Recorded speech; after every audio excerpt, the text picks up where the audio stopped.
Perdagangan dan Komoditi. Ya, Tuan Yang Dipertua, Kementerian Perdagangan dan Komoditi KPK bersama Lembaga Kokok Malaysia LKM sentiasa komited dalam memperkasa semula industri kokok negara dengan melihat dua sektor utama yang menjadi platform penjanaan pendapatan rakyat, yaitu sektor huluan dan sektor hiliran. Kedua-dua sektor ini mampu menambah nilai melalui penghasilan produk akhir yang menyumbang kepada pembangunan ekonomi negara. Kini, harga pasaran kokok berada pada kedudukan yang cukup baik sehingga mencapai RM20,000 Malaysia per metric ton. Oleh itu, antara usaha yang diambil adalah seperti berikut. Pertama, menyasarkan supaya keluasan tanaman kokok diberluaskan dari 5.985 hektar kepada 10.000 hektar dalam tempoh 5 tahun. Dengan tertumpu kepada varieti penanaman kokok premium yang mampu menembusi niche market melalui penanaman di kawasan tanah yang dikenal pasti.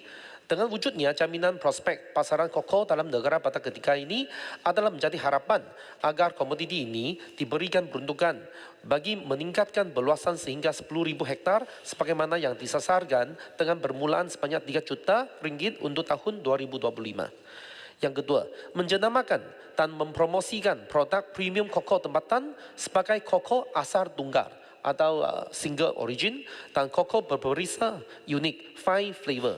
Kaedah sedemikian membolehkan pengusaha kokok mempromosikan keunikan rasa kokok setempat yang mampu menjadi tarikan kepada pembuat coklat tempatan dan antarabangsa. Ketiga, meningkatkan aktiviti pengeluaran produk huluan yang berkualiti.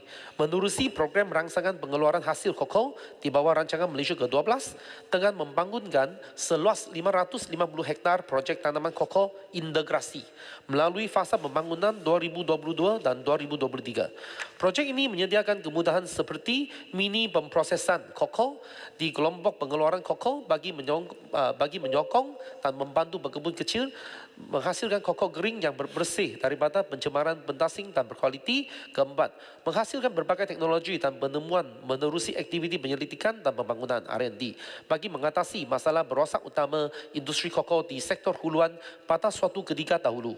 LKM sedang giat membintangkan teknologi dan menggalakkan aktiviti adaptasi teknologi penyelidikan dan akhirnya memperkasakan rantaian pemasaran kokok dengan mewujudkan koperasi terpimpin di setiap wilayah. Sehingga kini terdapat 3 koperasi yang menjadi badan induk dalam memastikan pemasaran hasil ladang dan pemprosesan kokok sektor berkebun kecil domestik terbelah. Khususnya menyentuh harga jualan dan memberi manfaat tambahan nilai produk yang dihasilkan. Di samping itu, tengah konsep from farm to table yang diperkenalkan, pengusaha kokok dapat menerima manfaat dalam rantaian penghasilan produk kokok daripada ladang masing-masing. Kalakan penyertaan keanggotaan koperasi juga sedang giat dijalankan bagi mengukuhkan keahlian koperasi di ketiga koperasi tersebut. Dan sikit lagi, KPK dan LKM menggalakkan pengenalan teknologi-teknologi baru dan adaptasi teknologi sedia ada dalam amalan pertanian baik bagi meningkatkan produktiviti dan memudah cara pengurusan ladang dengan penerapan teknologi terkini melalui mekanisasi, IoT dan lain-lain. Inisiatif ini mampu meningkatkan minat kumpulan belia menyertai sektor huluan. Selain itu, sokongan pasaran menjadi kekuatan pengusaha atau pekebun kecil untuk terus mengekalkan penanaman kokok dalam negara dan seterusnya menjadi penyumbang biji kokok kering selaras dengan keperluan industri. Sekian, terima kasih. Soalan tambahan yang berhormat Tuan Om. Terima kasih Syekh Yang Berhormat Timbalan Menteri Kota Kinabalu atas jawapan yang diberikan. Soalan tambahan saya, apakah langkah strategik yang dilaksanakan oleh pihak kementerian bagi menangani impak kenaikan kos pembelian anak benih kokok yang kini mencecah sehingga RM10 ke RM14 sepokok yang memberi kesan kepada pertambahan kos input pertanian yang tinggi sekitar RM25,000 sehektar?